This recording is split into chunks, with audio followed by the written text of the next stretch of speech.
Mario and Luigi developers AlphaDream have filed bankruptcy. But what does this mean for the developers and the series? Hot take!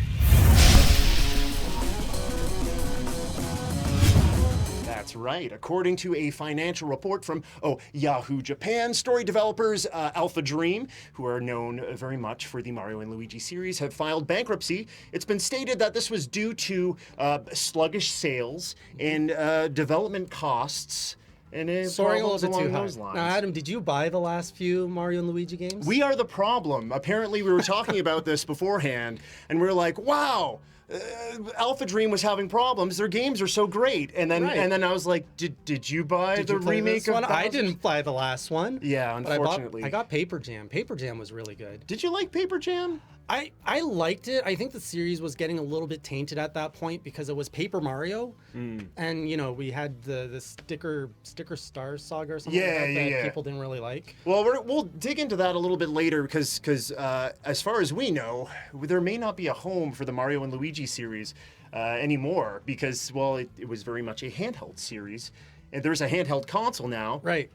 But there are some other things going on there. Before we jump into all that stuff, what was your first Mario and Luigi game? What was your first game by AlphaDream? Let's say it actually wasn't a game that got me familiar with this series. Oddly enough, I don't know if you guys are old enough to remember this old Flash video. It was created by Alvin Earthworm or something like that, I believe. It was this really cool series that used the Mario and Luigi sprites, Sonic sprites, and the Dragon Ball universe, mashed it all together and made this awesome series. I was like, where are these sprites from? So I started looking around and I discovered the Mario and Luigi series. Anyways, long story to say, my entry point was Bowser's Inside. So weird Flash cartoons got you into the Mario and Luigi series. Weird anime Flash cartoons, yes. When you did get into the series, though, what was the first game that you? Bowser's Inside Story. It was Bowser's Inside Story. Yeah, the best one. Yeah, well, I think critically it was received the best, and we were looking up numbers a little bit earlier today, and it seemed like Bowser's Inside Story was very successful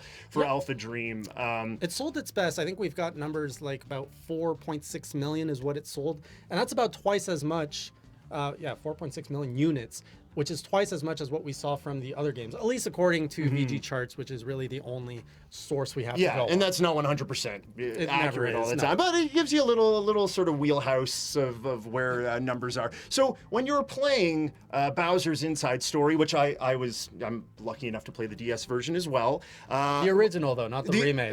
No one bought the remake. That's why we're living. It's all our fault in the world we're living in right now with AlphaDream filing bankruptcy. But what were some of the things that sort of drew you into these games? Because we both agree that AlphaDream did an amazing job with this series and many of their titles. Everything about this series, and I don't know if you agree with this, but the mechanics, the ideas that were introduced in the Mario and Luigi series, you didn't really see this in any other games. Using one button to control one character, another button to control another character. Basically having two different characters being mapped to one single button. Yeah. And then the dynamic between them. Yeah. Also, this was birthed on the Game Boy Advance, but it later moved over to the DS with the two screens. And we saw some really unique ideas there of how to use the two screens. Absolutely. That was something that I always, I was pretty late to the series. I said that. What was your entry point? Yeah, my entry point was on the 3DS. It was with Mario and Luigi Dream Team. And then from there, I kind of worked my way back a little bit and dabbled with some of the other games. I played a lot of Bowser's Inside Story, but I didn't play as much of some of the other games. But with Dream Team, so many things struck me as amazing about this developer because you're taking RPG mechanics and it really felt like a Mario RPG-ish. There was a lot of that sort of touch there. And apparently there's a reason for that. Yeah, why is that, Jay? So I can't pronounce his name, but the director of the Super Mario RPG game on the Super Nintendo actually moved over to this team, and he was more of a field designer. Chihiro Fujioka. I probably screwed that up. Well, let me give this a try. Chihiro Fujioka. Yeah, we're in the same boat. It's close enough. We get the name. Yeah, yeah. So there's definitely some members of the team, and also the founder of the company came over from Square back in the early 2000s. Yeah, so a lot of that sort of SquareSoft touch, the mid '90s SquareSoft touch, seems like it's there in the Mario and Luigi games. Writing is a huge thing in these titles. That's like, what the series is mostly known for. A lot of people love the writing. so hilarious, right? Yeah. The poor Luigi always seems to be getting, you know, the raw end of the whatever. I think this is the series that really established personalities. The other games, we were kind of getting hints that Luigi is always the brother that you pick on, but this is really where he acted out as a comical figure for the series. And I would even say, like, writing aside, I'm looking at the characters right now. I think this is my favorite iteration of the brothers. Like, the way that they look and the way stuff. that they move. They even have expressions. Well, they have expressions in the other game, but the sound effects and the sound bites that were used in these games were just so iconic and were so different. They were really popping as characters, like vivid, cartoony characters. Right. We were talking about this a little bit before, the sprite work on this. Yeah. Now, this is something you can probably appreciate. Yeah, I'm crazy about sprite work, and I've done some animation with sprites and stuff. And we're a lot of the times nowadays we see people trying to harken back to the 8-bit or 16-bit era and create beautiful love letters to that sort of realm, that time period of gaming. What Mario and Luigi did, in my mind, was take sprite work and say, no, this isn't a love letter. That we're just continuing on. This is where sprite work should be.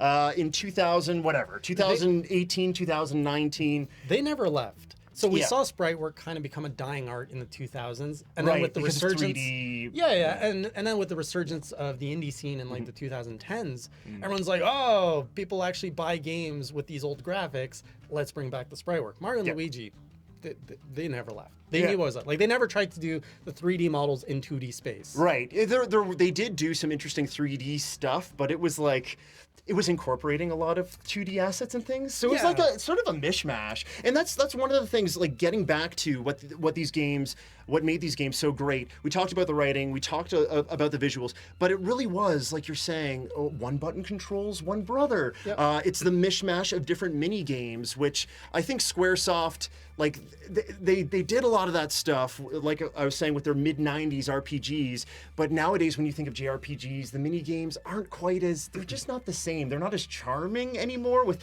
a lot of, like, bigger releases, but the Mario and Luigi games had that, right? They have a lot of charm. It's just oozing from charm. And it's not even like, let's say in Mario and Luigi Dream Team, you can have like these mini games where you get a huge ball of Luigi's, and there's mini games in like Bowser's Inside Story where it's like kaiju battles. Well, fighting, just the mechanic of fighting is the mini game. Right. Yeah. Every character has its own, every special attack has its own mini game aspect. A lot of timing based things that again feel very much like basically taking Mario Party and shoving it into a battle system. But it goes even beyond the gameplay mechanics to the actual physicality of these handheld devices. Because when we get to the DS, when we get to the 3DS, they're like, hey, I don't know, turn the system, into a book for a moment. So that was in Bowser's Inside Story. It was in Bowser's Inside Story and a little bit in Dream Team as well. Okay, I didn't play Dream Team. Yeah, and it's just, it really felt like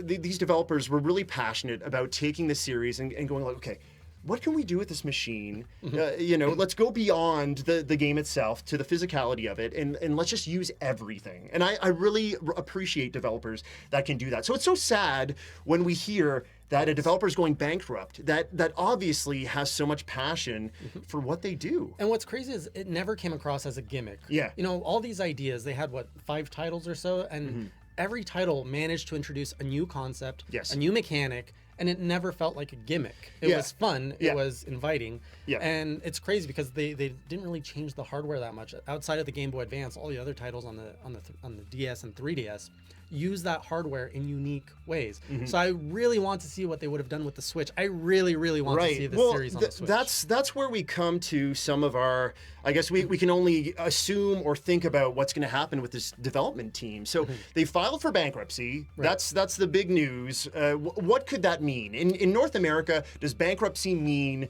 that the company's over and will never, like if AlphaDream was here, because we don't really know about bankruptcy in Japan so much, right? So bankruptcy is a big scary word. Right. Everyone, when you hear bankruptcy, you think dead. You think it's the end. Yes. But not to go too crazy into the world of business here, but General Motors is a huge company known worldwide, the car company. A big video game company. Not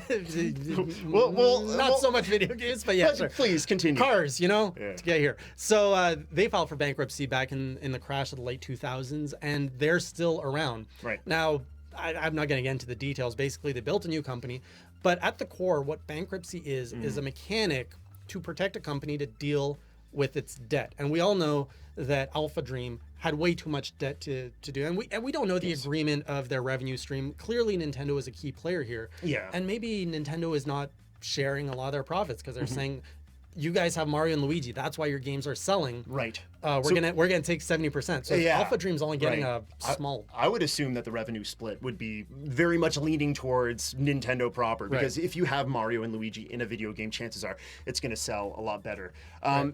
So you're saying basically we've seen General Motors, whatever, they've clawed themselves back into business.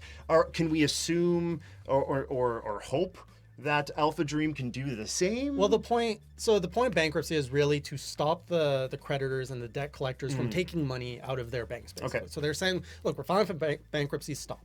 Now, the next stage is they have to create a schedule to start paying back their debt through liquidation, basically asset liquidation. So I don't know what that means for a game studio. I don't know what's considered an asset. I don't know if the Mario and Luigi franchise counts as their asset because it is owned by Nintendo. They do have a few other games, though, a few other IPs. Yeah, right. They've dabbled with, of course, the storied Hamtaro, Ham games. Yeah. And there's other... There's also a tomato game. Tomato Adventure, which was, if you guys haven't seen this game... In the Ketchup Kingdom. We won't get too much into it, but Tomato Adventure preceded the Mario and Luigi series, and it's a Mario and Luigi game in all but name. It looked like you could tell this was before Nintendo was like, oh, you can make a very charming RPG, have Mario. The music, the sound effects, the mechanic, it's actually mini games in the battle. Unfortunately, it's bound to Japan. It was never released in North America or in Europe. But check out a video if you have the chance. Yeah, because you're like, oh my gosh, okay, I can see where this kind of branched off into those other titles. So if this bankruptcy, like we're saying, okay, we've looked at other cases where the companies have been okay and they've been able to kind of build themselves back up. If they're not capable of coming back up, if AlphaDream is over, what do you see sort of happening with these developers that were working on Mario and Luigi? What's the escape plan or the next thing on the horizon? So personally, I'm no expert, but what I think is going to happen is Nintendo is going to come in and say, we're going to pay off all your debt and we're going to take your team and bring it into a Nintendo first-party studio. Yeah, and Nintendo has many studios under its umbrella, so it could just be another like. If you would have asked me, I would have assumed that they were already like properly Nintendo owned, but I thought so too. And we're talking. Do you have the figure of how much debt? Because that was released. I think we're. I don't think we have that figure here. Oh no. Oh, okay. I don't know what the value is, but Nintendo's going to look at that and say, hey, is it worth buying this company, basically? Yeah, and that's a question that it could be a little more ambiguous than one might think. Like, we're talking about how amazing the games are, and of course they should be bought up, but we have to take into consideration that their last few games underperformed, and there's many sort of ways of looking at that. Is it because the 3DS was on the out, and Switch is on the like having this humongous explosion? Is it because their last couple of titles were kind of remakes, and maybe the people that would be passionate about them were like, well, I played Bowser's Inside Story. They were new experiences, there were new things attached, and I believe some of the assets were like things were kind of brought up a little bit. The 3DS was a slightly more powerful machine. But both of those games came out at the end of the life cycle. Yes. It also came out, the Switch was already out in the market. That's right. March 2017. And then later that year is when we got the first basically remake of a Mario and Luigi game. Right. And then the other one came out this year. I think it was this year. It was 2018. It may have been 2018. I don't know anymore. But it was this year. It was January this year. Because then Kirby came. The apocalypse, the Horsemen of the Apocalypse. This is a running joke by now everywhere. When there's a Kirby game, there's always a Kirby game. It may not be the last game, but Kirby is the 4 Horsemen of the Apocalypse wrapped into one pink circle that basically says it's the end of a console's life, Nintendo console. When you see a Kirby game coming out, the exception is the Wii U. Although The Wii U started. Kirby came out early on the Wii U, and look what happened there. So that was Kirby's a console killer. Yeah, maybe that's it. Yes, there's a lot of things to take into consideration there.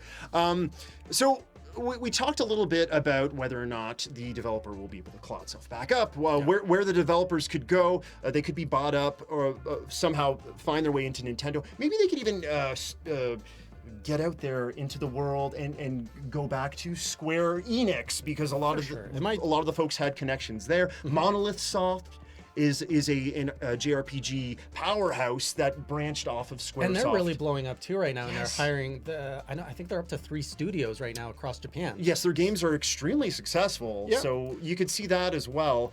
So it's either going to be a case of the developers are going to branch out and find work elsewhere, or there's going to be a core team that shifts to Nintendo. And I don't think this is the end of the Mario and Luigi franchise. Well, that's another thing I wanted to get into, was because we had 2 Mario RPG series, I guess. You had the Paper series. Your Paper Mario was always kind of home console. Yeah. And then you had the Mario and Luigi, which were very much separate and handheld. And we did have a double dip. We did have Paper Jam, Mario and Luigi Paper Jam, which saw both sort of games coming together and shaking hands on the 3DS.